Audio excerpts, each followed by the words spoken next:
विरोधात एक धडक मोर्चा आज जागर खरं तर झोपलेल्या प्रशासनाला जाग येण्यासाठी आम्ही आज या ठिकाणी जागर मोर्चाचं आयोजन करण्यात आलं होतं. पुनवळे येथील जो सर्वे नंबर 38 पैकी 44 पैकी काही जागा ही शाळेसाठी आरक्षित होती. खरं तर ती जागा एका राजकीय दबावाखाली आणि एका व्यक्तीचा हट्ट पुरवण्यासाठी खरं तर ती जागा ऑक्सफर्ड या संस्थेला भाडेतत्वावरती अवघ्या 7 कोटी रुपयाच्या मोबदल्यात 30 वर्षासाठी भाडेतत्वावरती देण्यात आली होती. खरं तर ज्यावेळेस जीबीमध्ये हा ठराव मांडण्यात आला त्यावेळेस तेथील आमचे जे स्थानिक नगरसेवक आहेत त्यांनी काही उपसूचना दिल्या. बऱ्याचशा भाजपच्या नगरसेवकांचा देखील त्याला विरोध होता. राष्ट्रवादीची भूमिका ही त्या दिवशी बघ्याची भूमिका होती.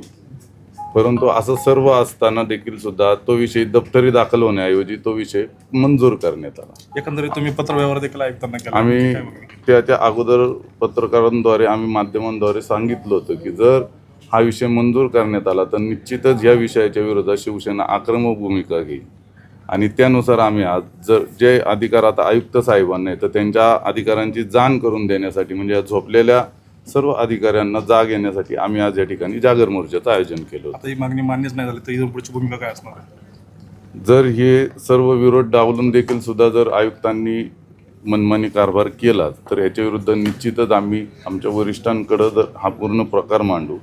त्यांच्यामार्फत आम्ही हाऊसमध्ये आता जे पावसाळी अधिवेशन चालू होईल तिथे देखील हा प्रकार मांडण्याचा आम्ही वरिष्ठांथ्रू घाट घालू आणि ह्या सर्व प्रक्रियेनंतर सुद्धा जर हे पासच होत असेल तर आम्ही न्यायालयीन लढाई लढायला सक्षम आहोत.